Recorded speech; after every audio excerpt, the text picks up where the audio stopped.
Kakapanood ng TikTok videos natin, napabili si ma'am ng expander cross. What's up guys? For today's video, napakalakas natin kay TikTok dahil si Ma'am Mona Lisa ay nag-comment sa isa sa mga viral videos natin dito sa TikTok. Ang sabi niya, sana ako din ma-approve sa car loan ko. At ang sabi ko, claim it na po ma'am this week.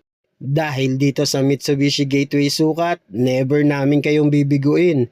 Dito, ang promotion ay totoo at walang gimmick. Itong 2025 Mitsubishi Expander Cross ay naka 38,000 all-in down payment at no hidden charges tayo. Now guys, sa part na to, kinakausap na ni Ma'am Geng ang client natin para sa additional info sa sasakyan na kinuha. At sa wakas, release na tayo at ang huling lagda sa pogi kong boss. Ciao. At syempre, hindi mawawala ang konting interview kay client.